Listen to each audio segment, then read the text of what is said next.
La météo des grèves par Éric Vincent. L'écran s'anima, une voix off annonça.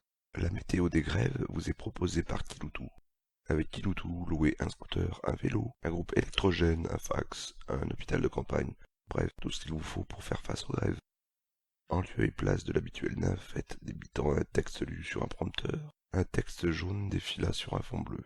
Il disait à peu près ceci. Suite à un mouvement de personnel du service de télévision publique, la météo des grèves sera présentée par Brindille, animatrice virtuelle.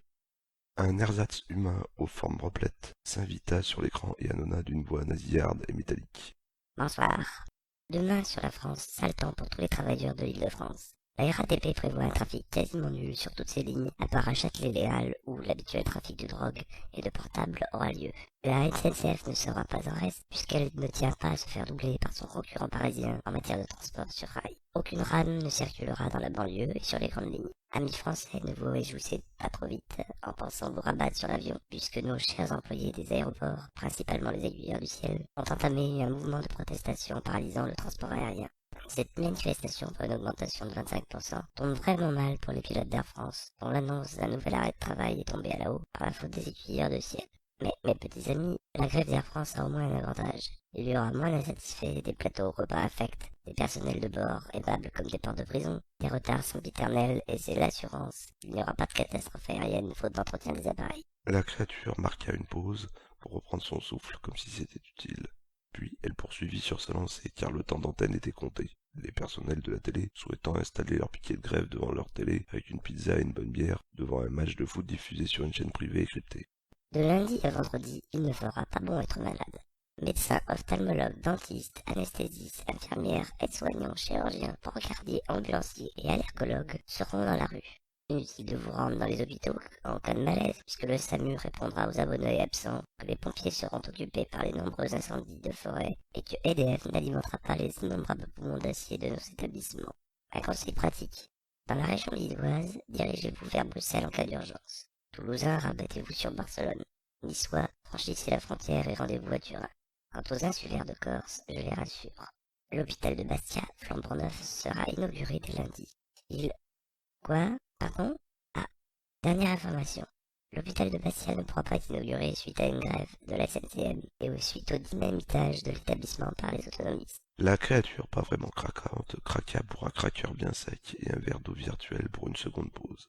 Elle engloutit le liquide et reprit sa litanie. Quant à ceux, pauvres doux rêveurs, qui souhaitent mettre à profit cette paralysie pour se cultiver, qu'ils les chantent. Les musées et châteaux seront fermés pour la 6e semaine consécutive. Les bibliothèques feront la chasse aux rats et l'éducation nationale gardera ses cours pour la semaine des 4 jeudis. Que vous reste-t-il? Vous téléphonez pour tuer le temps? Même pas. France Télécom coupera les lignes faute de personnel pour les épier. Alors, une page d'écriture à votre belle pour lui déclarer votre flamme. Faute de gaz pour entretenir le brûlot suite à la fermeture des robinets de gaz par GDF. Vous ne péterez pas le feu. Peu importe, puisque votre missive mettra des semaines avant de parvenir à l'élu de votre cœur, ou se perdra à Tataouine, grâce aux bons offices de la poste qui ne bougera pas les fesses pour vous. Quel désespoir, n'est-ce pas? Quelle semaine sombre, affichante, proche des ténèbres. Le bourdon vous guette, les idées noires vous gagnent. Vous décidez de mettre fin à vos jours. Hélas, 3 fois hélas. Les pharmaciens garderont les stores baissés, refusant de délivrer les pilules suffisantes pour vous faire passer l'arme à gauche. Et puis, à quoi bon vous rayer de la carte si vous n'avez pas le droit à une sépulture digne de ce nom? Eh oui, vous avez deviné, les pompes funèbres resteront de marbre à vos suppliques et enterreront tous vos projets de suppression. Enfin, je ne pouvais pas conclure sans remercier les employés des péages d'autoroute en arrêt de travail, laissant passer gratuitement les automobilistes dont la joie sera de courte durée, puisqu'ils seront soit bloqués par des barrages des transporteurs routiers, soit en panne sèche grâce aux cuves vides des stations-service non livrées par les mêmes chauffeurs de camions. Enfin, chose habituelle, le beau temps régnera sur toutes les entreprises privées où les employés s'activeront comme de gentilles petites fourmis, dociles, bien dressées, méritant amplement leur salaire amputé de 25% de cotisation, quand leurs camarades en grève en donnent 8, comme d'habitude. Heureusement qu'il y a nos amis grévistes pour pimenter cette météo de grève. Sur ces informations réjouissantes, je vous laisse en compagnie des animateurs de votre émission du samedi soir intitulée Douce France. Ce soir, le débat portera sur la candidature de Paris pour les Jeux Olympiques de 2012. Au menu, plusieurs questions. Les épreuves encadrées par des bénévoles du service public ont-elles une chance de se dérouler? Les spectateurs ont-ils le droit de conduire les rames de métro pour arriver sur les lieux des épreuves? Et enfin, les athlètes français feront-ils une fois de plus la grève des médailles? Bonne soirée.